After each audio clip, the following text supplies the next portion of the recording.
How do you find your purpose in life? You know, you meet some people who just know or have always known what they want to do, what career they want, where they want to live, etc, etc.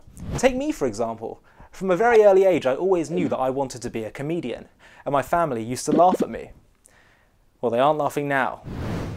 Anyway, and on the other hand, there are people, and you may be one of them, who struggle to figure out what it is they want to be doing with their life, who struggle to really feel like they are in their element. I'd like to share with you a tool that I learned from Rabbi Dr. Akiva Tatz, which is very useful in trying to determine what your life purpose ought to be. He suggested taking out a pen and paper and drawing a big circle on it. I'll wait for you to go and get one. Go on.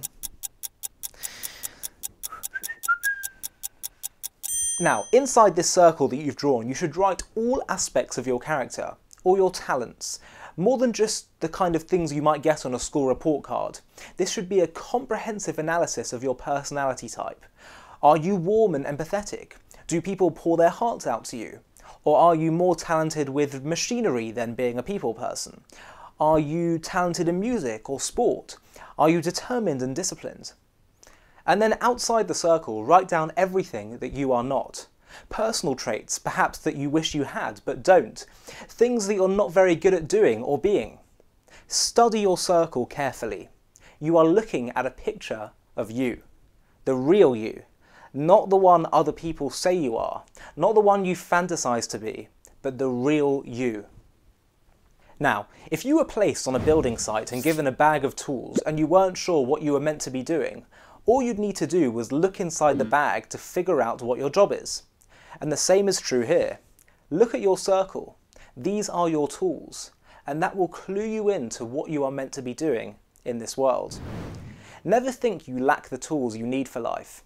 Either you haven't discovered your tools yet, and yes, sometimes it can take a while to discover all your talents, or you are mistaken about your life purpose. Everything you need to fulfill your potential exists within you already. It's critical, therefore, not to envy a role that someone else has when you could never achieve that.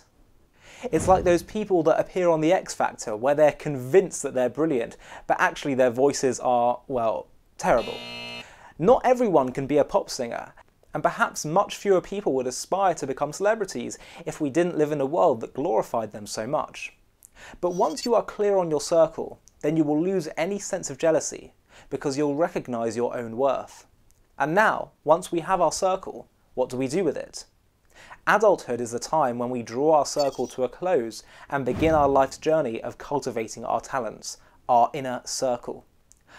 Our purpose comes where we take our inner circle and we use it for the betterment of our world. That's how you discover your purpose. As Rabbi Jonathan Sacks so eloquently put it, your purpose comes where what you want to do meets what needs to be done. That is, in a nutshell, how you discover your unique purpose in this world. Good luck.